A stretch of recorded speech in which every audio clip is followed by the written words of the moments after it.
The massive station hung in the darkness of space like a jewel made of metal and light. It was older than most civilizations in the galaxy, built by hands that had turned to dust thousands of years ago. This was the Galactic Council Station, where the most powerful species in the universe gathered to make decisions that shaped the fate of billions. Ambassador Jinho Park stood in the waiting chamber, looking through the transparent wall at the stars beyond. His hands were steady, but his heart was not.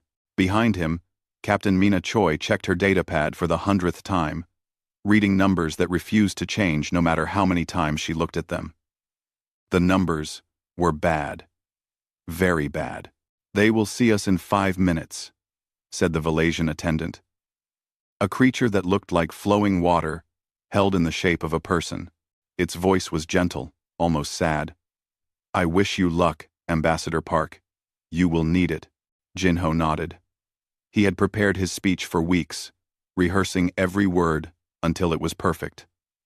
But he knew that words alone might not be enough.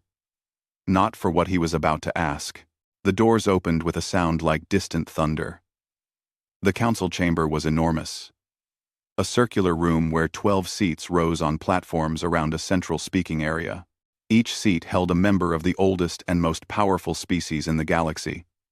They had been making decisions for thousands of years, while humans were still learning to make fire. Jinho walked to the center. His shoes made soft sounds on the polished floor. The lights were bright, making him feel small and exposed. Around him, the council members watched with eyes that were nothing like human eyes. Some had too many eyes. Some had none at all, but sensed him in ways he could not understand. "The human delegation may speak," said High Chancellor Vraxis. He was massive, his body covered in a shell that looked like dark metal. When he moved, his limbs clicked together like weapons being prepared. His voice was cold and hard. Jinho took a breath. "Honored council members, I come before you with urgent news. 3 weeks ago, our long-range sensors detected a massive fleet moving through the Outer Rim territories. This fleet belongs to the Devourers, a parasitic species that consumes everything in its path. They have already destroyed 17 colony worlds." He activated his projector.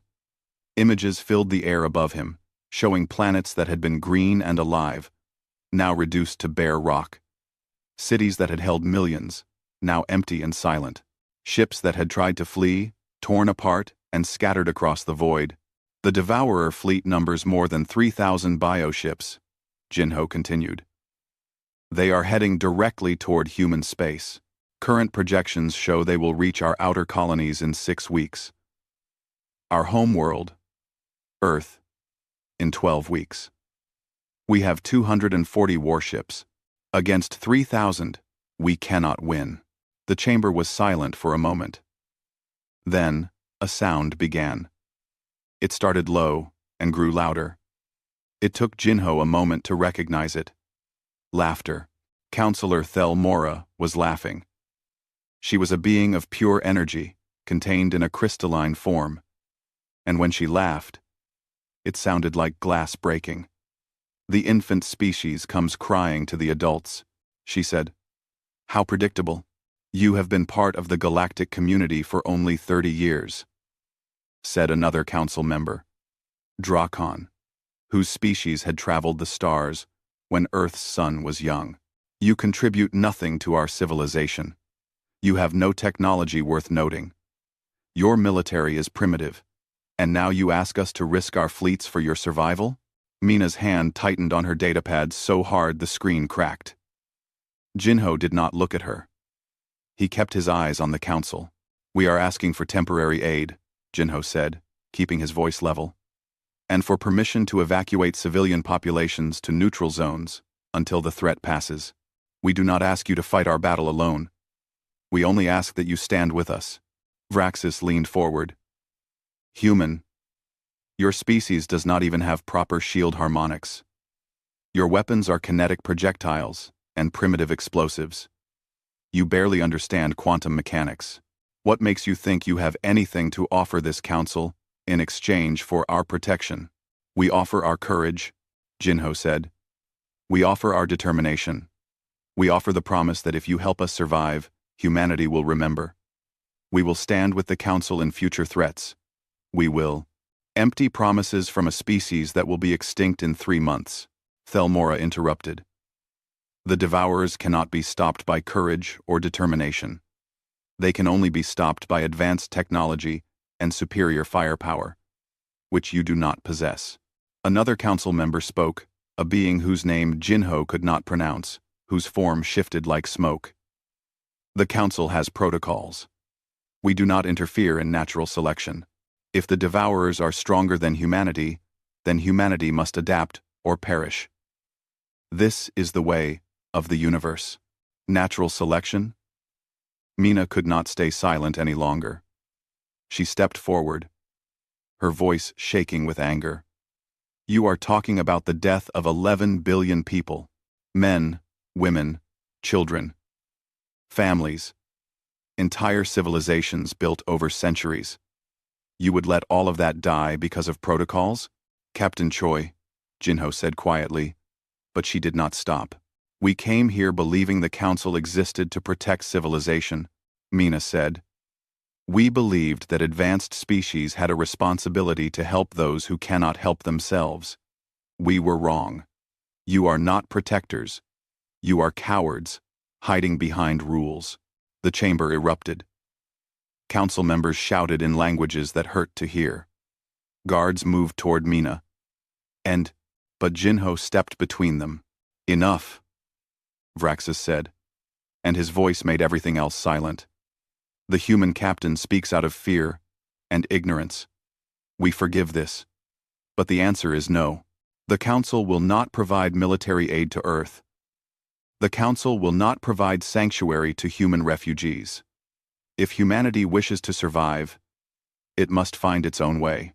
We wish to call for a vote, Jinho said, as is our right under Council law.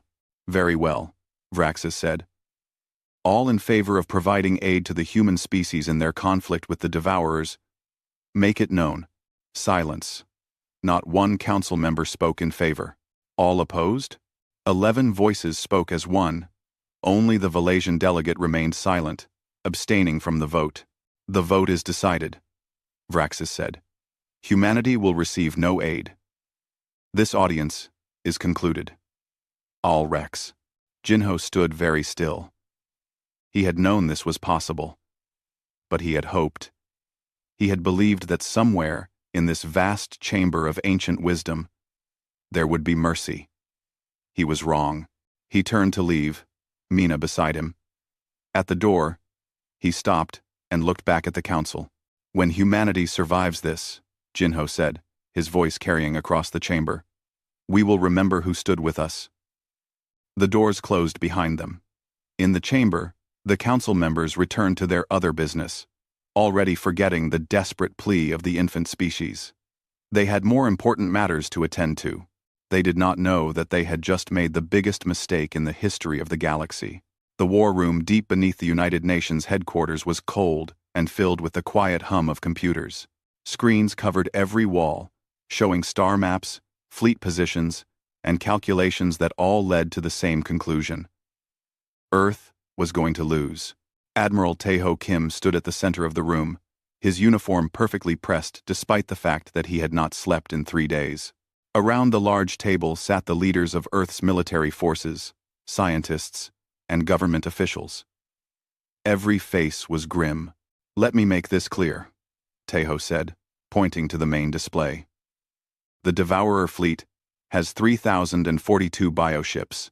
Each ship is between 500 and 2,000 meters long. Each ship can consume a city the size of Tokyo in approximately 6 hours. They reproduce by consuming organic matter and converting it into more ships.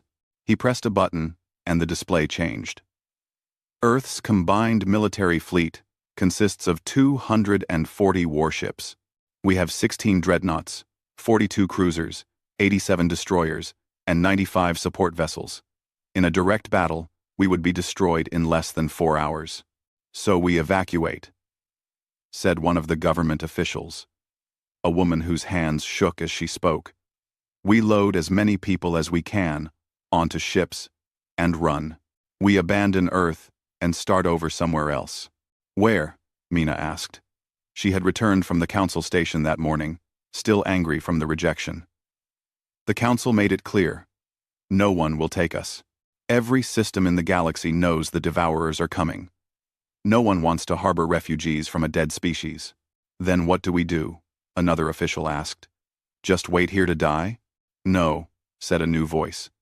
Dr. Yuna Bake entered the room, carrying a data chip like it was the most precious thing in the universe. She was young for someone so important, barely 30 years old. But her eyes held an intensity that made people listen. We fight, and we use every advantage we have. She inserted the data chip into the main computer. New information flooded the screens. Designs for weapons that looked nothing like the standard kinetic cannons and missile systems Earth's fleet currently used. This is Project Ragnarok, Yuna said. We began development 8 years ago when we first learned about the quantum destabilization theories. The Galactic Council declared this technology illegal. They said it was too dangerous, too unstable, that it violated natural laws. They forbade any species from researching it. And we built it anyway, Tejo said. It was not a question. We built it anyway, Yuna confirmed. In hidden facilities in the asteroid belt, on dark moons, in places where Council sensors could not reach. We perfected it. Ragnarok is a quantum weapon that creates cascading reality fractures. It tears apart matter at the subatomic level. Against organic targets like the Devourers, it is devastatingly effective. How devastating? Asked Commander Donghyun Lee, head of Earth's Special Operations Forces. In our tests, a single Ragnarok device completely destroyed a target asteroid 3 kilometers wide in 0.7 seconds, Yuna said. The destruction spread through the asteroid's structure like a virus, breaking every molecular bond. Nothing remained, not even dust. The room was silent as everyone absorbed this information. Why did the Council ban this? Mina asked. Because it scares them, Yuna said simply. Quantum destabilization does not care about shields or armor or energy barriers. It goes through everything. A species with this weapon could threaten even the oldest Council races. So, they made it illegal, and hoped no one would be desperate enough to build it anyway. How many do we have? Tejo asked. 16 full-scale devices, Yuna said.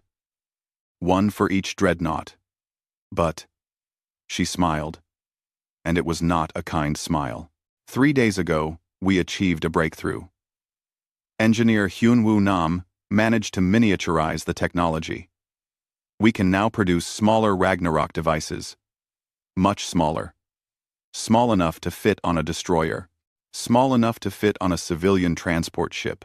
Tejo's eyes widened. How many can you produce in 6 weeks? If we convert every factory on Earth and Mars to production?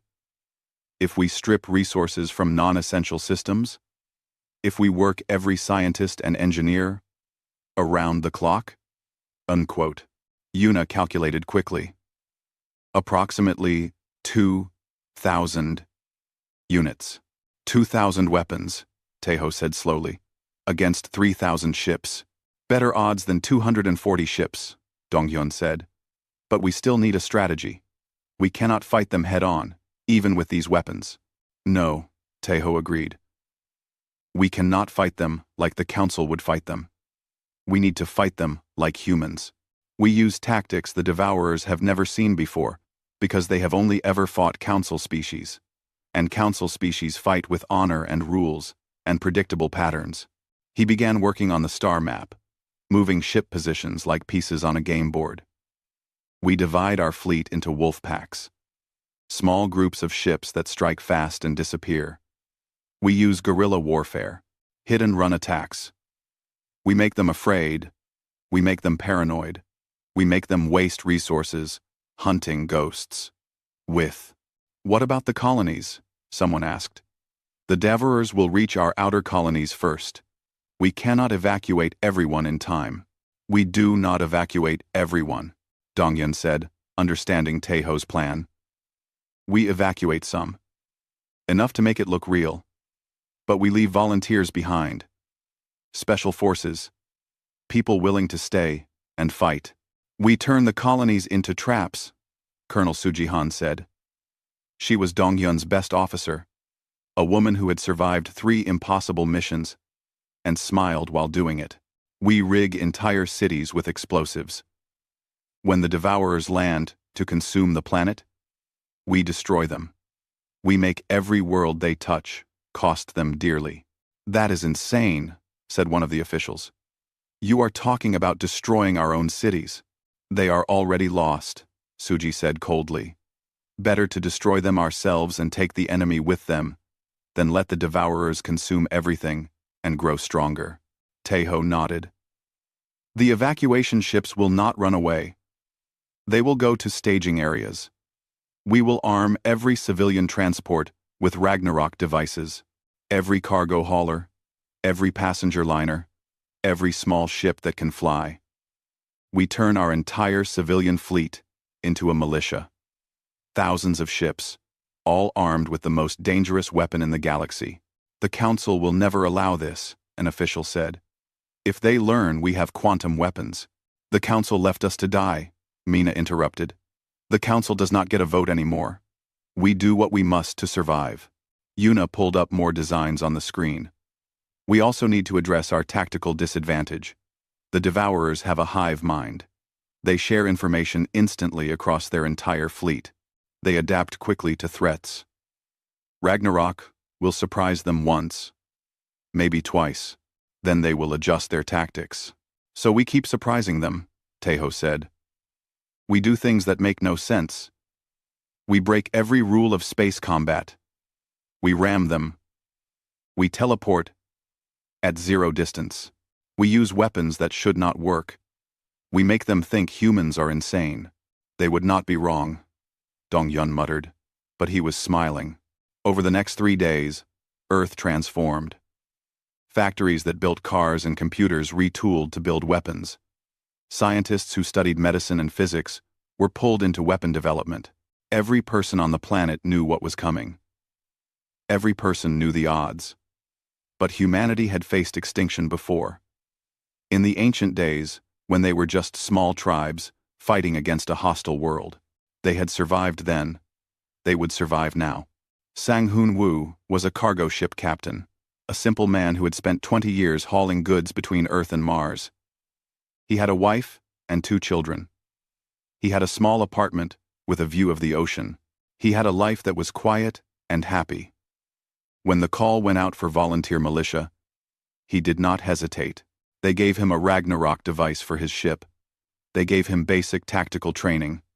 They told him he would probably die. He signed the papers anyway. Why? His wife asked, tears in her eyes. Why do you have to go? Because someone has to, Sang-Hoon said simply. Because if people like me do not stand up, then who will? Across Earth and all her colonies, millions of others asked the same question. And millions gave the same answer. Someone has to stand up. Someone has to fight. 6 weeks later, the Devourer Armada entered human space. Long-range sensors picked them up at the edge of the system. 3,000 ships, vast and terrible, moving like a swarm of locusts. Earth did not run. Earth did not hide. Earth went completely dark.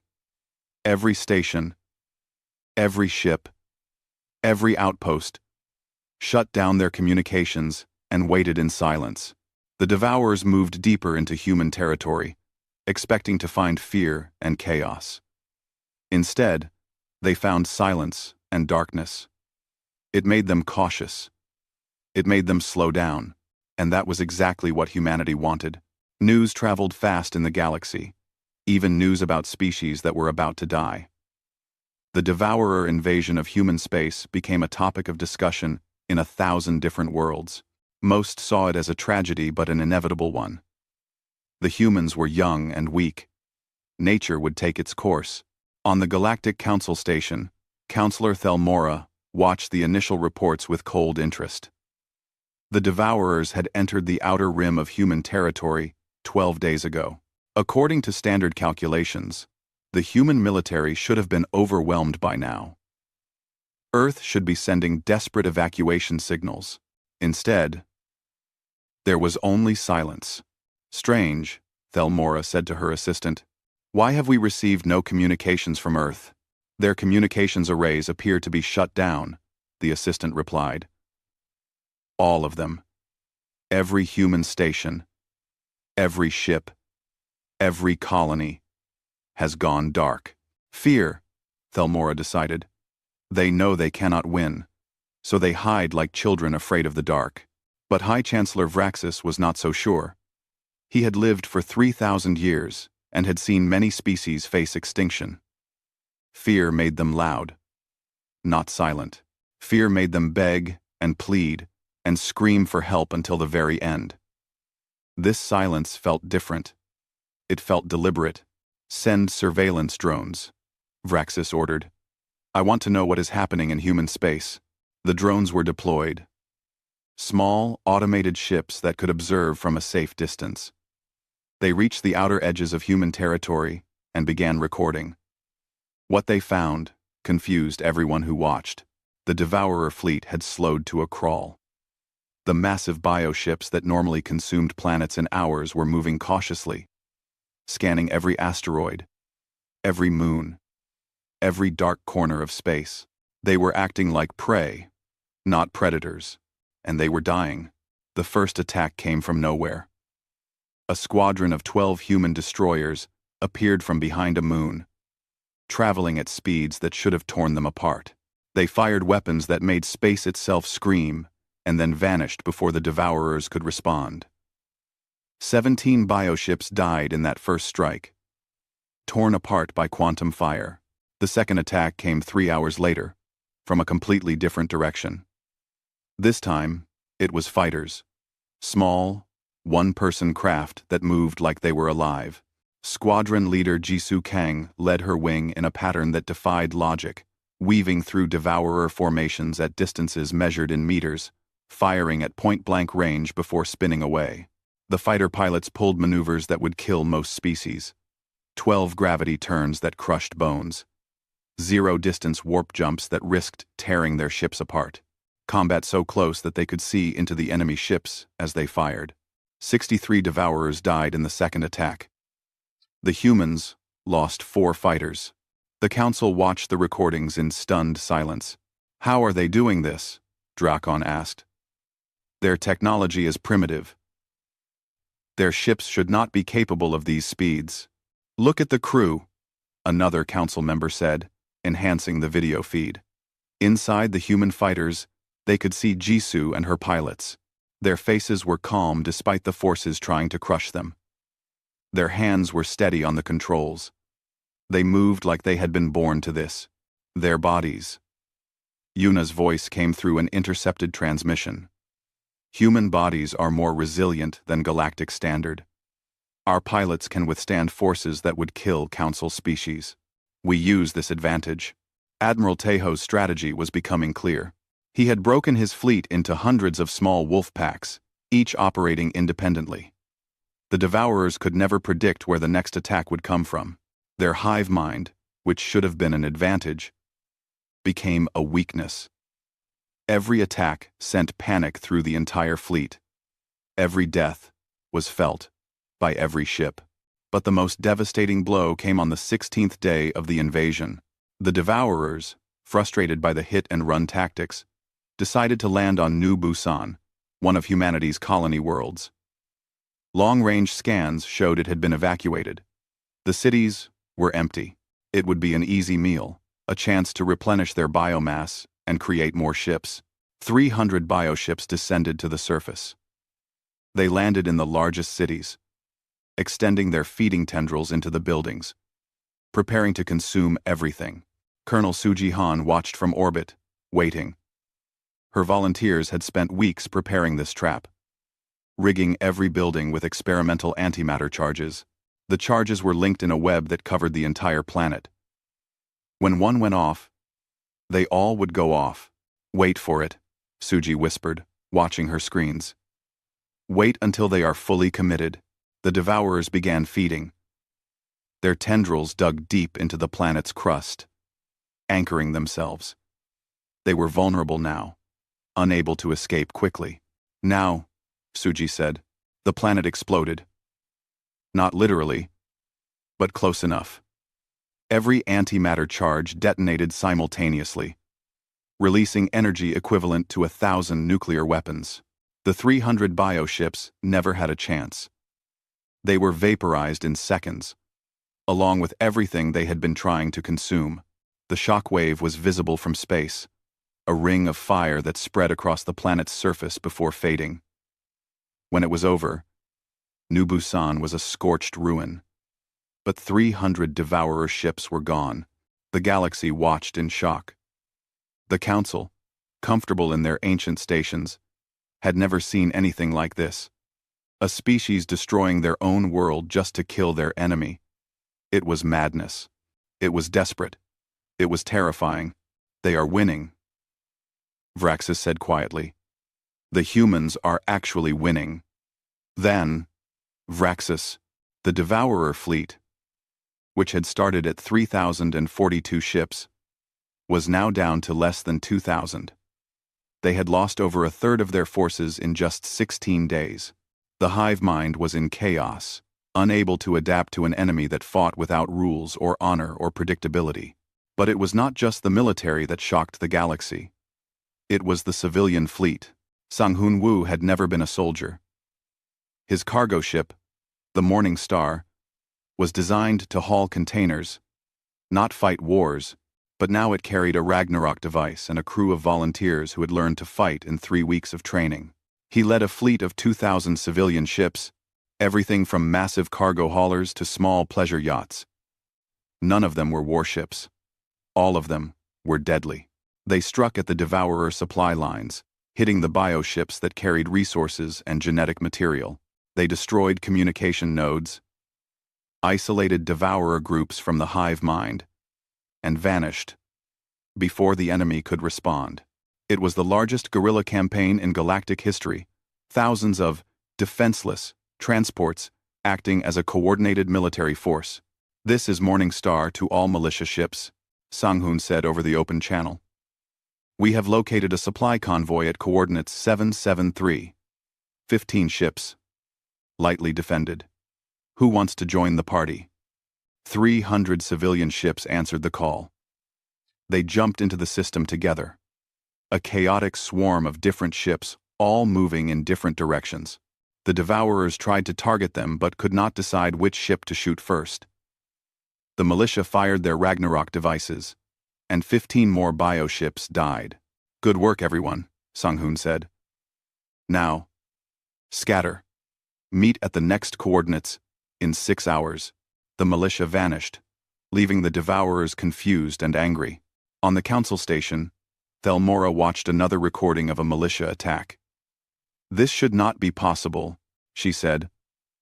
Civilian ships do not fight. Traders and cargo captains are not warriors. Human traders and cargo captains are, Vraxis said.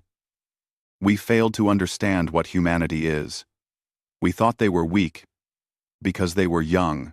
We thought they were primitive because their technology was not as advanced as ours. We were wrong. More reports came in.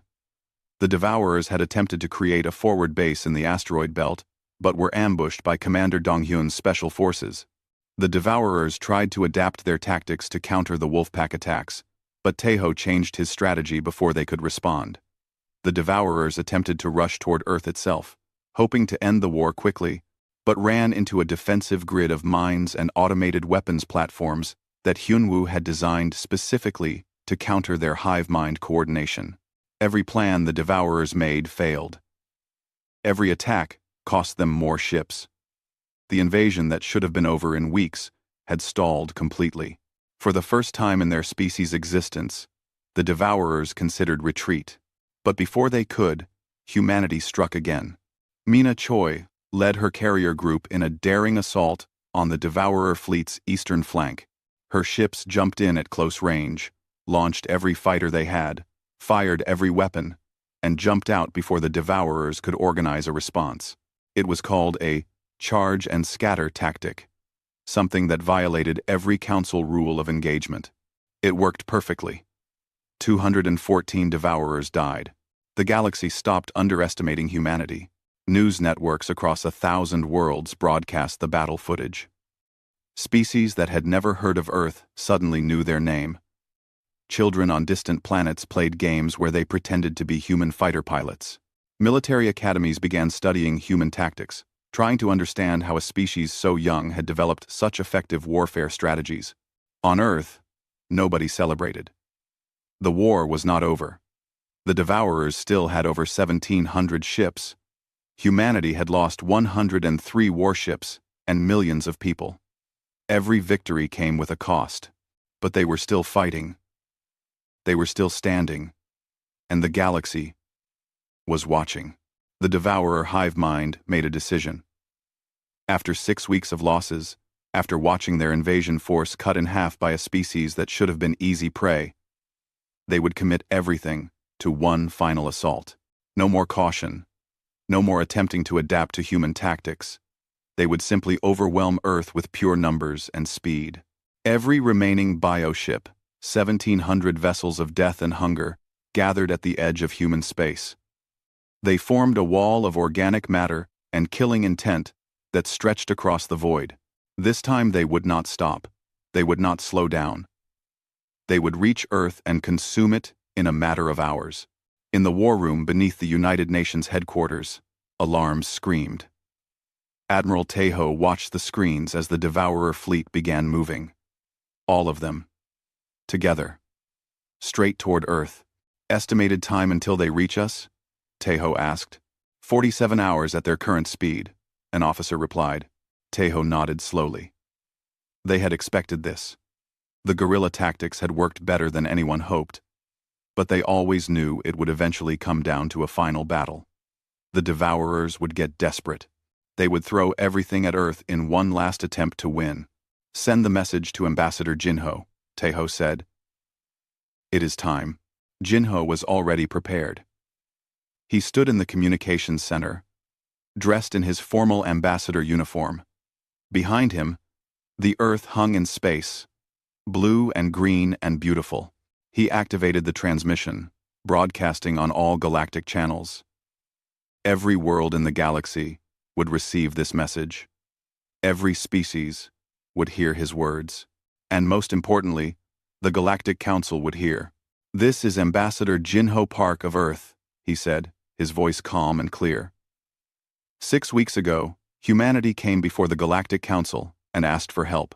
We explained that the Devourers were coming to destroy us. We showed evidence of their power.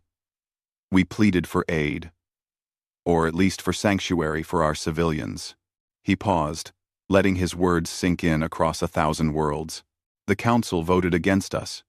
11 species, the oldest and most powerful in the galaxy, decided that humanity was not worth saving. They called us primitive. They called us weak. They laughed at our fear. They told us to handle our extinction alone. Another pause.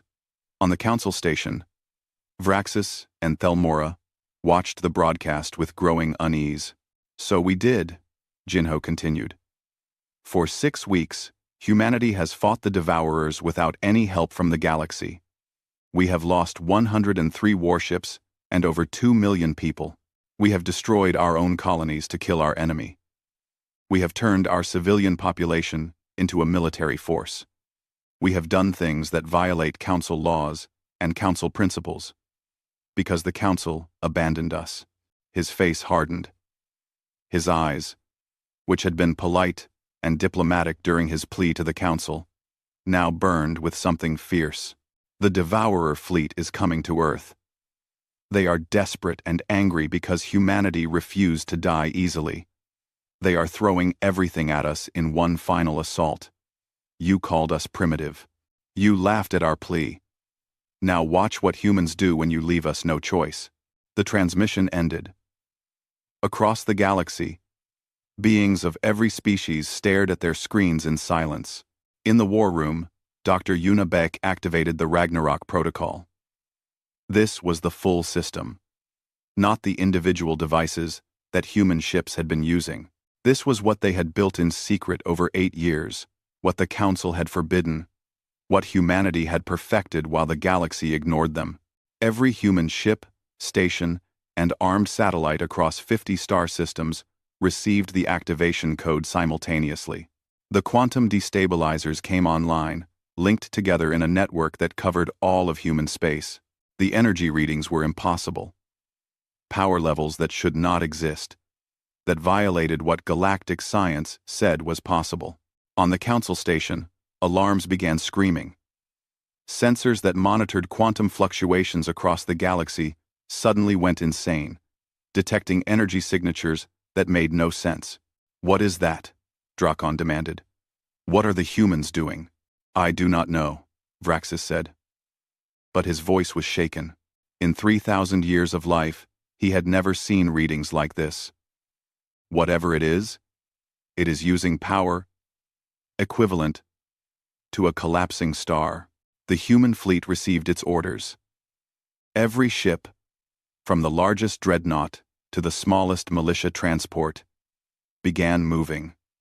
They did not spread out for guerrilla attacks. They did not hide and wait for ambush opportunities. They formed a single, massive formation and headed straight toward the Devourer Armada. "Admiral," Commander Donghyun said carefully, "are we really doing this? A frontal assault? That goes against everything we have been doing for 6 weeks." "Yes," Taeho said simply. "The Devourers expect us to run. They expect hit-and-run attacks. They expect us to be clever and unpredictable. So we will do the one thing they cannot predict. We will charge straight at them and dare them to stop us." Mina smiled. It was not a nice smile. "I always wanted to try this." The two fleets rushed toward each other at speeds that bent space around them. 1,700 Devourer bioships versus 237 human warships and 2,000 militia vessels. The numbers still favored the Devourers, but numbers did not tell the whole story anymore. Jisoo Kang sat in her fighter cockpit, her hands steady on the controls. Around her, 300 other pilots prepared for the battle. They had been fighting for 6 weeks. They had seen friends die. They had destroyed hundreds of enemy ships. They were exhausted and scared and determined. "All fighters," Jisoo said over the squadron channel. "When we hit them, do not hold back. Empty every weapon. Use every trick. Make them remember that they tried to kill humanity." "Yes, ma'am," the pilots replied as one. The fleets met in the space between Earth and Mars. The Devourers, expecting another guerrilla attack, were caught off guard by the direct assault. They tried to spread out, to use their numbers to surround the human fleet. They never got the chance. Admiral Taeho gave the order. Ragnarok Protocol. Full activation. Fire everything. Every human ship fired their quantum destabilizers at the same moment. The weapons were linked through the network Yuna had built, synchronized to amplify each other. The effect was devastating. Reality fractured. Space itself seemed to tear apart where the quantum beams touched the Devourer ships. The bioship's greatest strength, their organic nature, their interconnected biology, became their greatest weakness. The quantum disruption spread through them like a disease, breaking molecular bonds, tearing apart the very structure of their being. The Devourers screamed.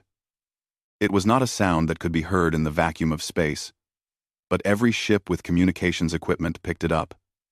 A psychic wail of pain and terror that echoed across the void. The hive mind felt every death, every ship torn apart, every piece of itself being destroyed. They tried to retreat. They tried to scatter.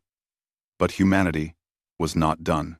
Mina led her carrier group straight into the heart of the Devourer formation. It was insane. It was suicide. It was exactly what humanity had become good at doing. Her ships jumped in at 0 distance, appearing inside the enemy formation where the Devourers could not coordinate their fire without hitting each other. "Engage at point-blank range," Mina ordered. "Let them see our faces when we kill them." Her battle group fired. Ragnarok devices at close range, quantum fire tearing through bioships like paper. The Devourers tried to fight back, But they were too close, too panicked, too overwhelmed. Mina's ships moved through them like sharks through a school of fish, killing with brutal efficiency. Jisu's fighter wing followed, weaving through the chaos. They targeted the bioships that were trying to coordinate the defense, destroying the ones that the hive mind was using to organize. Every loss made the Devourers more confused, more desperate, more vulnerable. Sang-hoon and the militia fleet hit the flanks. 2,000 civilian ships, each carrying a weapon that could kill anything, fired together. The concentrated quantum fire erased an entire section of the Devourer fleet in seconds. The battle lasted 3 hours. When it was over, 1,200 Devourer ships were destroyed. The survivors tried to flee, jumping to faster-than-light speed in random directions, just trying to escape. The hive mind was in pieces, unable to coordinate, screaming in pain and fear. But Mina was not finished. She had spent 6 weeks fighting these monsters. She had watched them destroy human colonies. She had seen good people die trying to stop them. She was not going to let them escape. All ships, she said coldly. Pursuit course. Hunt them down. Every single one. The human fleet split into wolf packs again, chasing the fleeing Devourers across human space. It took another week.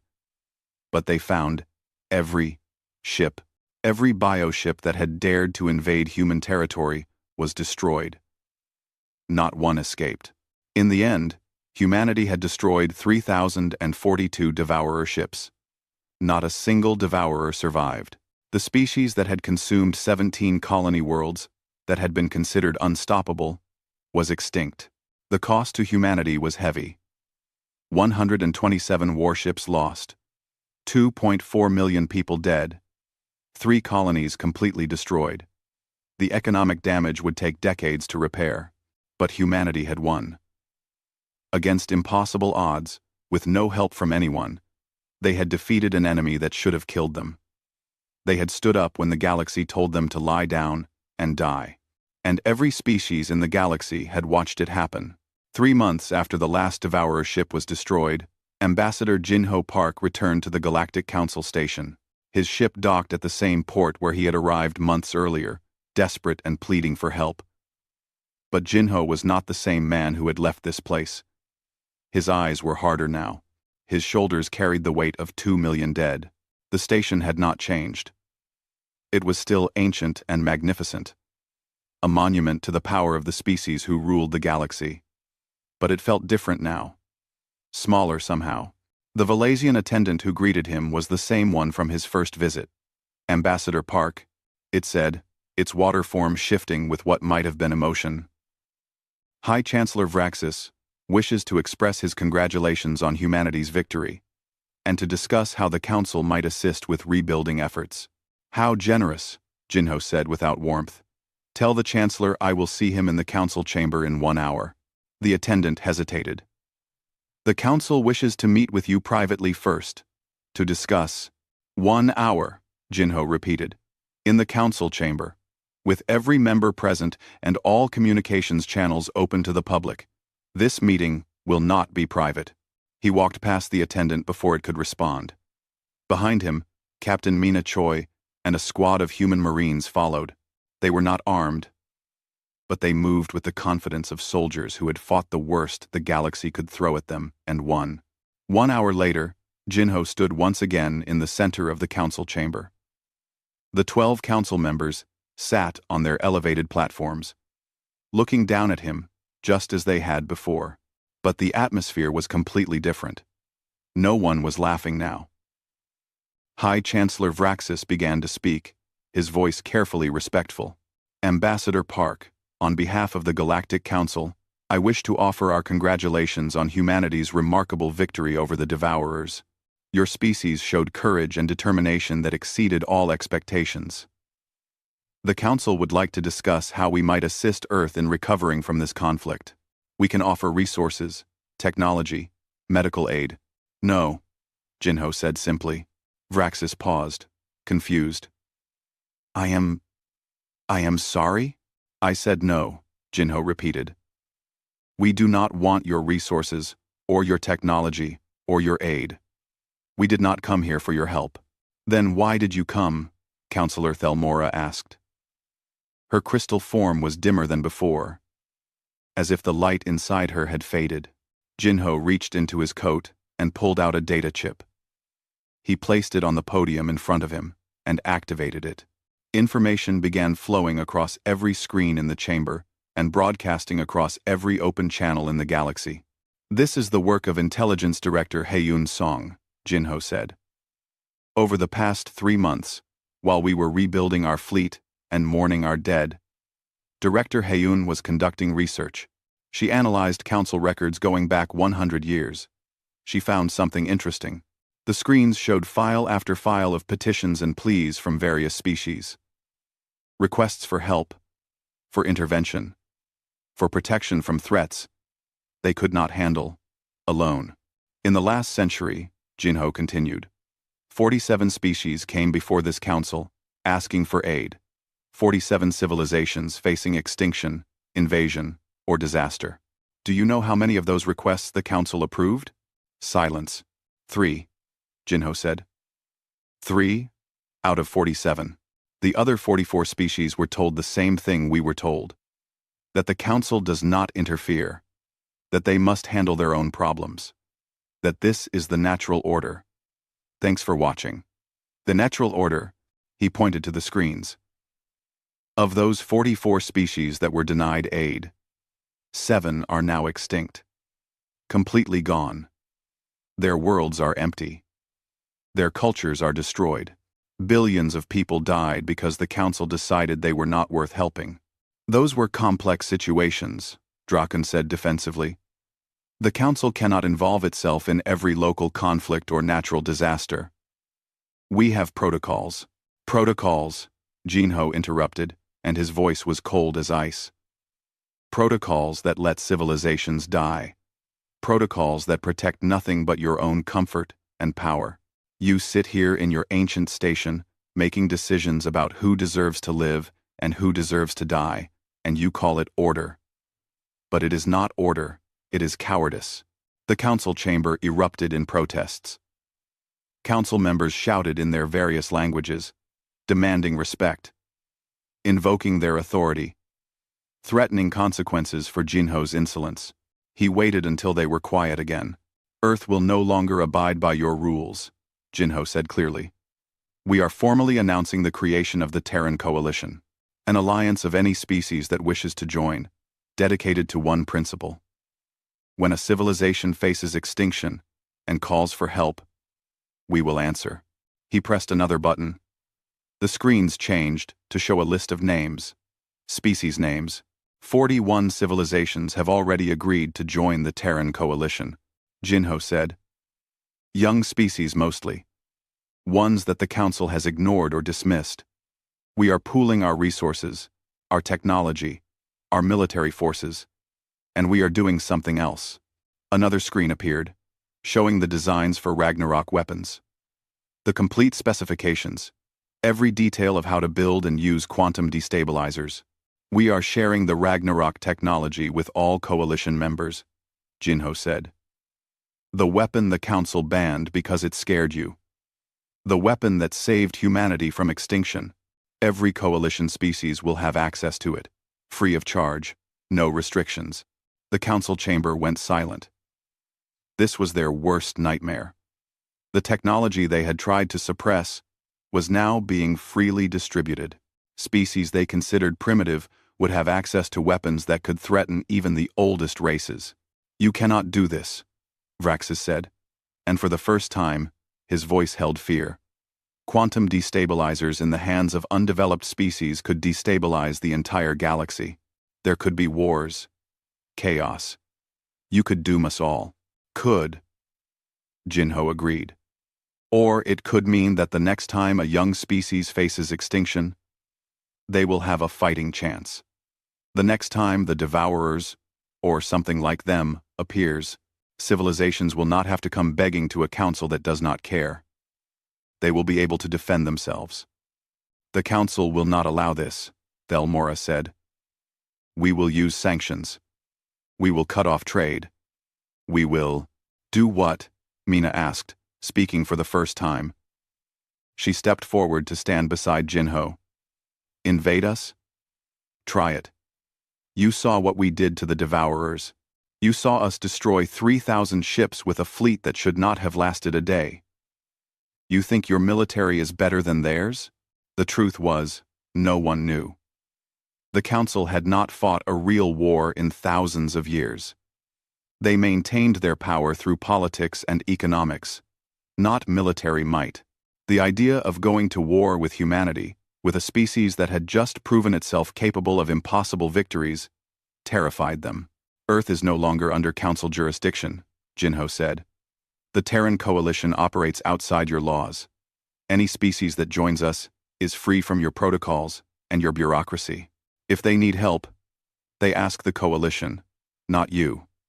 If they face threats, we respond together. He turned to leave, then paused and looked back at the Council. You had one job, Jinho said quietly. One purpose. To protect civilizations from threats they could not handle alone. To stand with the weak against the strong.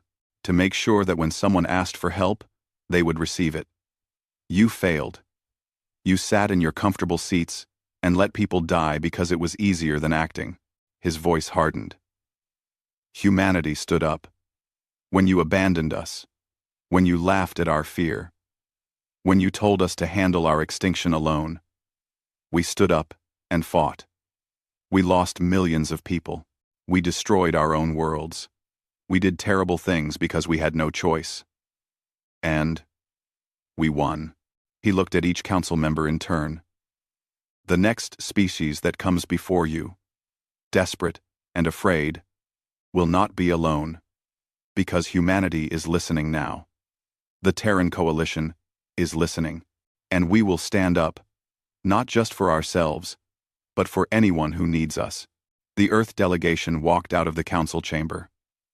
Behind them, the oldest and most powerful species in the galaxy sat in stunned silence, realizing that the order they had maintained for millennia was crumbling. Within 6 months, the Terran Coalition grew to 47 member species. Young civilizations that had been ignored or dismissed by the Council found hope in humanity's example. They brought their own strengths, their own technologies, their own determination to help each other survive. The Council tried to maintain its authority, but its power was broken. Species began ignoring Council sanctions.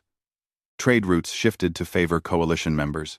Even some of the older Council races quietly began negotiations with the Terran Coalition, recognizing that the galaxy had changed. On Mars, in the new military academy, built to train the next generation of Earth's defenders, Colonel Suji Han stood before a class of young cadets. They came from Earth and her colonies, from Coalition worlds, from species the Council had once called primitive. You are here, Suji said, because your worlds understand what humanity learned. That when the strong refuse to protect the weak, they are not strong. They are just cowards with better weapons. That when someone asks for help, you answer. That when extinction comes knocking, you stand up and fight. She looked at the young faces watching her, human and alien alike, all determined to be better than the generation that came before. The galaxy is not fair, Suji continued. The universe does not care if you live or die. But we care. The Terran Coalition cares. When you graduate from this academy, you will go out into the stars with one mission: to make sure that no one ever has to face extinction alone. To make sure that when someone needs help, they will receive it. She smiled, remembering the battle, remembering the victory, remembering the cost. Humanity stood up when the galaxy told us to die, Suji said. Now, we teach others to stand up too. Not just for themselves, but for everyone who needs them. That is the legacy of what we did. That is why 2 million people died. So that no one else would have to. Have to. The cadets stood and saluted. Humans, Valasians, and a dozen other species, all united in a simple idea: that someone has to stand up, and that someone can be them. The Galactic Council continued to exist, but its golden age was over. The galaxy had changed. Humanity had changed it, and nothing would ever be the same again. On Earth, in a small apartment overlooking the ocean, Sang-Hoon Woo sat with his wife and children. His cargo ship had survived the war. He had survived the war. He was one of the lucky ones. "Papa," his daughter asked, "why did you go fight? You are just a cargo captain." Sang-Hoon smiled and pulled her close. "Because someone had to," he said simply. "Because if people like me do not stand up, then who will?" It was the same answer he had given months ago, before the war. But now it meant something more. Now it was the answer that defined humanity and the coalition they had built. Someone has to stand up. Someone has to fight. Someone has to care. And humanity, against all expectations, against the mockery of the most powerful beings in the galaxy, had proven